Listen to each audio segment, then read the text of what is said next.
welcome to this week's weekly roundup. I have a lot of stuff on elections, so if you're interested in election info, tune in here.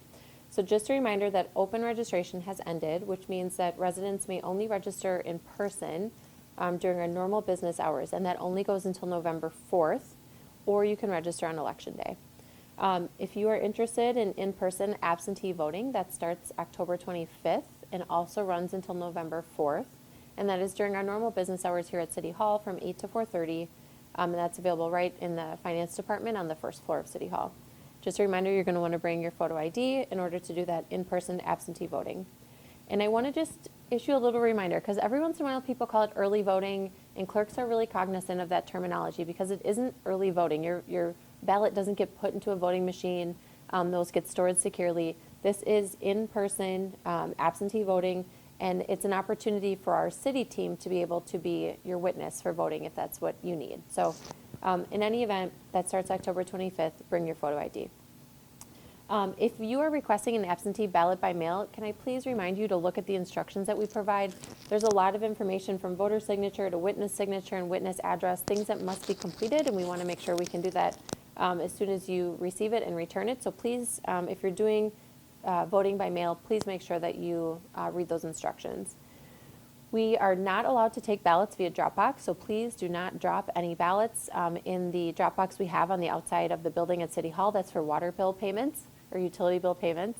So if you have any questions about that, please call the clerk's office. And then if you're interested in learning where you vote, myvote.wisconsin.gov is a great resource for what's going to be on your ballot, how do I register, where do I vote.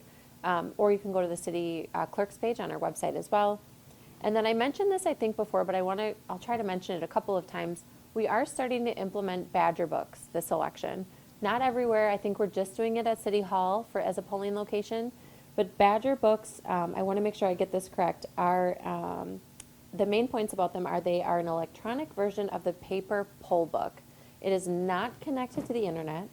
It is used to check in voters on Election Day, record absentee participation, and do day of Election Day registrations. So you aren't actually voting in a Badger book. You are checking in, registering, things of that nature, and they are not connected to the internet.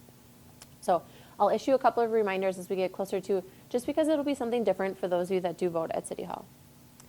Okay, another big topic we've been working on is the budget. It feels like we've worked on the budget, at least for me and my internal team, since probably like late July, early August. So we're now nearing the end of October, and the Finance Committee for the last 2 weeks have just done a ton of work on the city budget.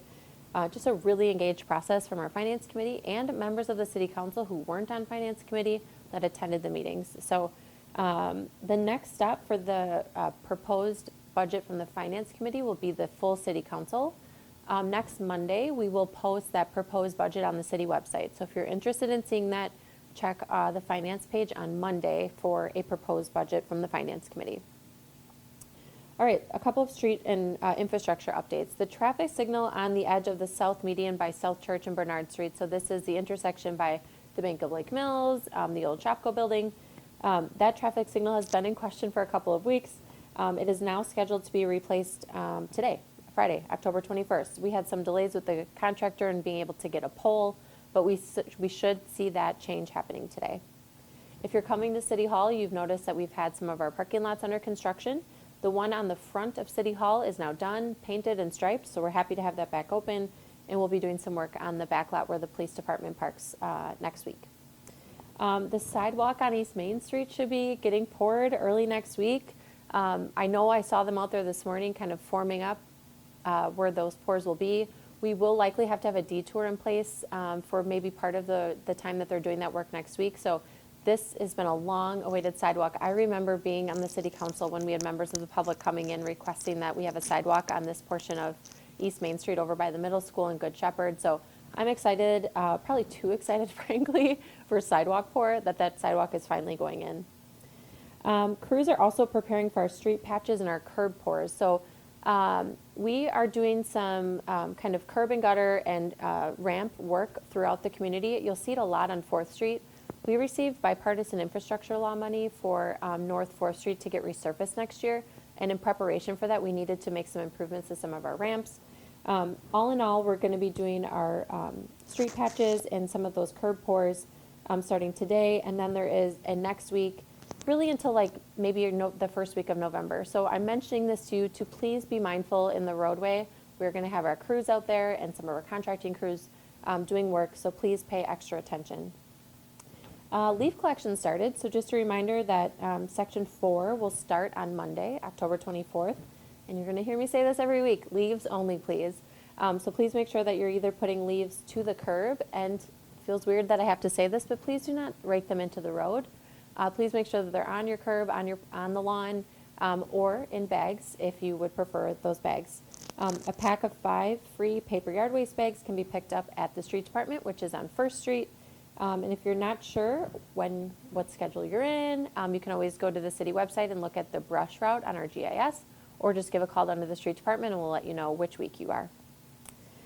On the recreation front, big announcement this last week for people that use the park system is we've started closing the bathrooms down. So the bathrooms are closed in our park system except for at Brant Quirk and Washington Park, where we still host some activities. We'll close those down in November. I shared last time I'm pretty excited that we're doing the holiday tree lightings for the community Christmas tree, and we are going to be doing an ornament event just like we did last year. So if you're interested in getting this huge ornament that you can decorate and then place on the tree at our Christmas tree lighting, please go to Rec Desk or call the Park and Rec, and they will give you information on how to secure your own ornament. Those ornaments are $10. And then again, the tree lighting is on November 17th, where you can hang those. It looked really neat last year, so I'm glad that we're offering this one again. Fall Family Bingo is on November 23rd. As we have in years past, we're trying to schedule events for when school is out. So that one is scheduled for the week of Thanksgiving break. And then we're also doing a reminder about Boo Bash, which is on Halloween proper on the 31st. This is for ages 4 and up, just a variety of different events for Halloween.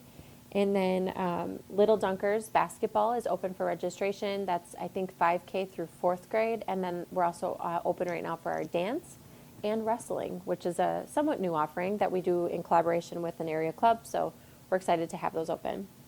On the adult front, men's basketball winter league is open as well. So if you're interested in any of these, the Park and Rec Facebook page is probably the best place to go. On the library front, they're also doing some Halloween-themed events. So Teen Pumpkin Palooza is on October 28th. This will be essentially pumpkin carving for the pumpkins that will be placed on the library stairs. So I think that's a neat event for people to attend.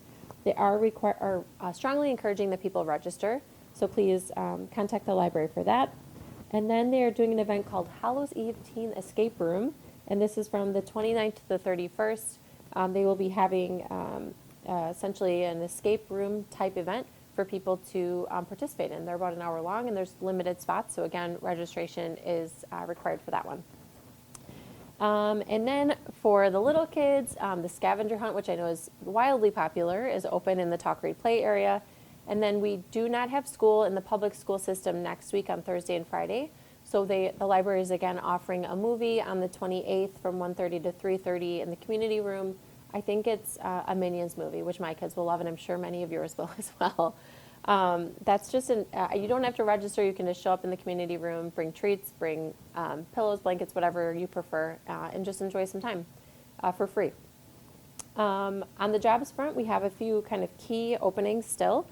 We have an opening for crossing guards, which we very, very much need. So if you're wondering if this is the right thing for you, maybe you just start doing it part-time or as a substitute. It's just early in the morning and then right at after school time.